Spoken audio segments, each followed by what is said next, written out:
Welcome back, everyone. We're diving into something pretty cool today. Yeah.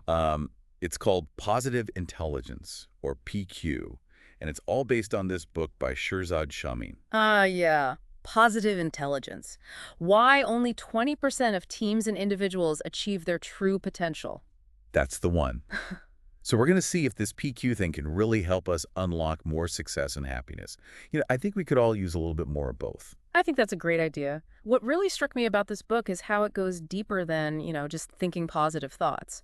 It gets into how our minds can actually, sabotage our own success. Right, and we've all experienced that, like starting out all gung-ho about something, then just completely losing steam. So Exactly. the book kind of tackles that whole why do we fail at self-improvement question, right? Yeah, and Chamine says our own internal enemies are usually the ones to blame, and he calls these enemies saboteurs. Saboteurs. Whoa, Mhm. okay. That sounds kind of like ominous. Are we about to get into some psychological thriller stuff? Not really a thriller, but I guess the way these saboteurs work can feel pretty dramatic. Basically, they're like mental patterns we develop early on, as coping mechanisms when we're kids. Ah, so like when we're little and trying to figure out the world and stuff. Right. Like we need to feel safe and loved, so our brains come up with these patterns to, navigate those challenges. The thing is, they kind of overstay their welcome. Meaning they stick with us into adulthood. Yeah, and that's when they start messing with our happiness and how well we do things. Oh, so it's like our childhood survival instincts are now the things holding us back. Exactly. That's pretty wild when you think about it. So what do these saboteurs actually look like when they're, in action? Well, the main one, the judge, is basically like this constant inner critic, always whispering doubts and criticisms and stuff. Oh, I know that voice. hmm Even when you achieve something, it's like, yeah, but, or it wasn't good enough. Total bummer. Exactly. And the book gives this example of a person who's achieved a ton but still feels inadequate because their judge just keeps focusing on what's wrong. It shows just how sneaky these saboteurs can be. It's like they're working in the background without us even realizing it. Exactly. So it's more than just think positive. It's about figuring out these deeper patterns. Right. And it's not just the judge either. There's a bunch of these saboteurs, like the hyper-rational, the hyper-vigilant, the restless. A whole crew. Yeah. And these patterns, they really can mess up our work, relationships, basically our whole well-being. So it's like we're constantly battling with these saboteurs in our heads. Are we just doomed to be ruled by them forever? Thankfully not. Chamine introduces this idea of the sage, which is basically the saboteur's opposite, like wise and positive. And the sage is all about seeing tough situations as like gifts and opportunities, which helps us lead a more fulfilling life, too. Okay, that sounds much better. I definitely need some of that sage perspective in my life. Right. It's like that story about the old farmer, remember? Remind me. So his prize stallion gets stolen, and the farmer's just like, who knows what's good or bad? Then the stallion comes back with a whole herd of wild mares, and he says the same thing. Still totally chill. Exactly. Even when his son breaks his leg, same response. That's the sage perspective. Wow, that's like the ultimate Zen master. Yeah, Accepting whatever life throws at you. exactly. And the book digs even deeper, saying the sage has 5 main powers: empathy, explore, innovate, navigate, and activate.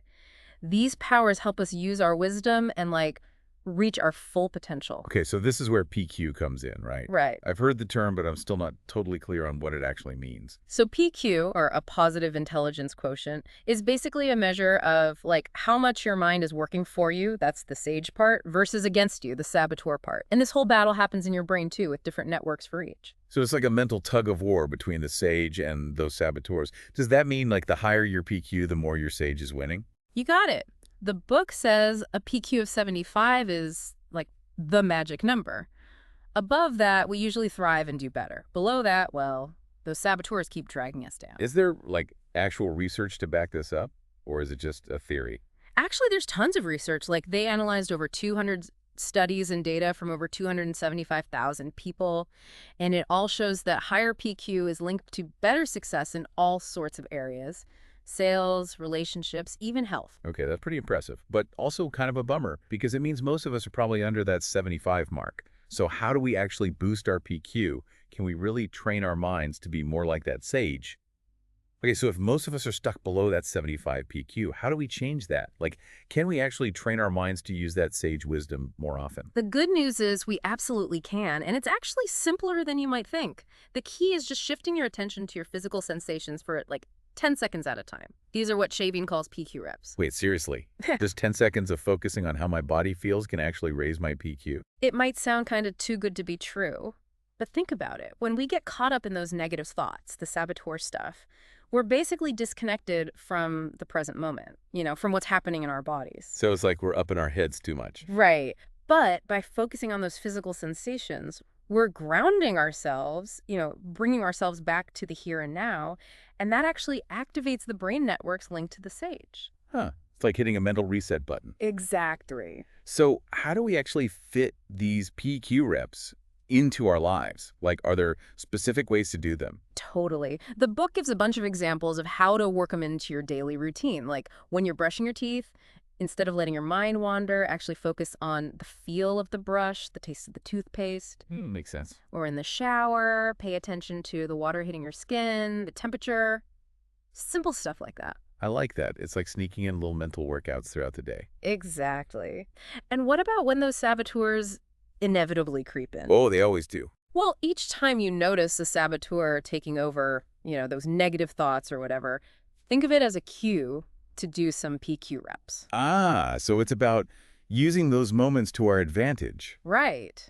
The more you practice, the stronger those PQ muscles get, like any other workout. So it gets easier to access that sage wisdom when you need it. That's the idea. This is pretty cool stuff. Yeah. But does the book, actually show how this PQ stuff works in the real world? It does. There are all these case studies about how PQ changed people's lives, even like entire businesses. Okay, I'm all ears. Give me the good stuff. So there's this one about David. He's a CEO, and his company is going through a major crisis. They had just gone public, and they were about to have their first year of like losing money. Oof, yeah, that's stressful. And David's totally freaking out. I bet. So how does PQ help him out? Well, at first he and his team thought like just being positive would be enough. Just keep your chin up. But it wasn't that easy. No, they quickly realized that their saboteurs, like all those underlying anxieties and stuff, were really running the show. So they were getting in the way of making good decisions. Totally. They needed something more than just like surface level positivity. And that's where those PQ techniques came in. They started by focusing on like weakening David's judge, that inner critic that was making him all stressed out. So they actually targeted the specific saboteur that was causing him the most trouble. Interesting. So how did they do that? They basically used the judge's appearances as triggers for those PQ reps. So every time David caught himself being all judgy towards himself or other people, he'd immediately shift his attention to his physical sensations. Smart. It's like training yourself to react differently to those negative thoughts. And did it work? It did. Over time, David became much calmer and more creative and better at handling the stress. And you know what? His company started doing better too. I told you this stuff was powerful. It's like brain training for success. Any other examples of how this PQ thing works in real life? Yeah, there's this other one about Mary. She's a leader, and she was like super resistant to the whole PQ thing at first. Her company made her work on her soft skills, but she wasn't buying it. Ah, the classic skeptic. Totally. So what changed her mind? Well, in the beginning, her sage perspective was totally blocked, It wasn't until she really took a hard look at how she interacted with her team that she started to see how she was affecting them negatively. So she had to face some hard truths about herself. How did she get past that? She found this technique called yes and. It basically helped her break through and be more innovative. Yes, and. Yeah. Okay, what's that all about? It's really simple, but super powerful. Whenever someone brings up a new idea, instead of immediately judging it or shooting it down, you say yes and. So you're acknowledging the idea, even if it sounds crazy. Exactly. It opens you up to exploring possibilities without that fear of being judged. That's a good point. Yeah. So what happened with Mary? Well, it totally unlocked her creativity. She started seeing problems as opportunities, and her whole leadership style changed. Wow, so she literally changed the way she led by changing her mindset. Okay, Mary's story is a great example of, like, personal growth. But I'm wondering about its broader applications. Can PQ be used for, like, teamwork, work-life balance, even parenting? That's what's so cool about PQ. The book shows how it can positively impact all sorts of areas of life. Let's hear it. First up, how about teams? How does PQ work in a team setting? Well, one big takeaway is that a team's PQ isn't just like the average of everyone's individual PQs. Like a strong leader with high PQ can actually raise the whole team's PQ, making everyone more positive and productive. So it's kind of contagious in a way. Exactly. And it goes beyond work too, right? Think about applying those sage powers in your personal Oh, relationships. yeah, for sure. The book talks a lot about PQ helping us focus on quality time with our loved ones, not just quantity. Being more present in those moments instead of just physically being there. Right. And then there's parenting. Imagine if, instead of just focusing on your kids' grades and achievements, you actually help them build their own PQ, you know? Give them the tools to handle life's ups and downs in a positive way. That's a great idea. It's like giving them the tools to be truly happy. But before we get carried away with all these amazing applications, I want to get back to those real-world examples. You mentioned a couple, Patrick and Susan, who were having some problems. What was going on with them? Oh, yeah. So Patrick was a total workaholic, like always putting in crazy hours. Susan was feeling neglected and resentful, and they weren't communicating well at all. Ooh, sounds rough. I feel like a lot of couples go through that whole work-life balance struggle. Yeah. So how did PQ help them? They used the explore process, specifically this game called The Fascinated Anthropologist. The what? The Fascinated Anthropologist. It's all about truly listening to each other. Like one person talks for a certain amount of time and the other person just listens intently and then repeats back what they heard. No interrupting, no arguing, just listening. Yeah. Sounds tough. It's harder than you think, but it forces you to really tune in to the other person's perspective. So they were basically learning how to be more empathetic. How did it go for Patrick and Susan? It was huge.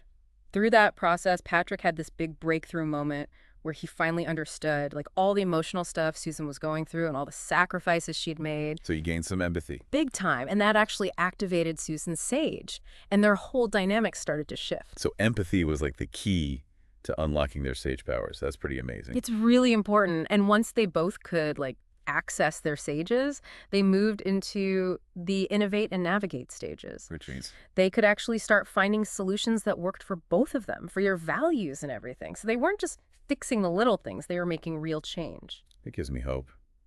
You also mentioned a sales team that was struggling. I'm curious how PQ works in sales, you know? It seems like such a tough, competitive world. You'd think so, but the book actually says that the best salespeople aren't the ruthless ones. They're the ones who use their sage powers, especially empathy and exploration. So instead of just trying to close the deal, they focus on connecting with the customer. Yeah, building relationships, figuring out what the customer really needs. Okay, I get that. But in sales, you get rejected all the time. How do you stay positive with all that rejection? Well, it's about how you see that rejection, right? Like instead of taking it personally, you see it as feedback, a way to learn. So every no gets you closer to a yes. Exactly. And you got to practice self-compassion too. When you do get rejected, use those PQ reps to shift out of the negative self-talk. So turn that discouragement into something positive. Yep. And here's a cool thing the book talks about. It's like a paradox. The less you need to sell, the better you actually sell. What do you mean? Well, if you're not so attached to the outcome, making the sale no matter what, you can actually be more genuine, more present with the customer. Like when you try too hard, you kind of mess it up. Exactly. Did that approach actually work for the sales team in the book? It totally did. After they started using PQ, their scores went way up, and so did their sales projections. It proves that this stuff can work in the real world, like in a high-pressure job like sales. That's really cool. And you said one of the salespeople, Paula, had a breakthrough with her teenage son, too. Oh, yeah, that's a sweet story. It shows how PQ can, have a ripple effect. Paula started using the principles with her son who was going through a rough time. I bet a lot of parents can relate to that. So what did she do? Well, first they had him do the saboteur assessment, and then they started having these dinner conversations every night where they talk about their successes and challenges with their saboteur. So they made it a family thing. That's awesome. It was a great way for them to connect and support each other. And by practicing empathy, really trying to understand her son's perspective, Paula helped him get through a tough time. It's really inspiring to see how PQ can strengthen those family bonds. All these stories are so encouraging. It's like PQ isn't just about achieving things. It's about feeling better, being more fulfilled in all parts of your life. Totally. It's about reaching your full potential, not just at work, but in your relationships, your family, everything. So for everyone listening, what's the big takeaway here? What can they do with all this PQ knowledge? Well, this deep dive has shown us that PQ can really change things for the better. It's not about just feeling happy for a little bit. It's about rewiring your brain to be more successful, more fulfilled in the long run. And the best part is it doesn't have to be complicated.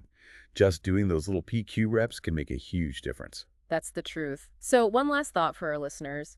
Think about one area of your life where understanding your saboteurs and strengthening your sage could really make a difference. That's a great question to ask yourself. Where are those saboteurs holding you back?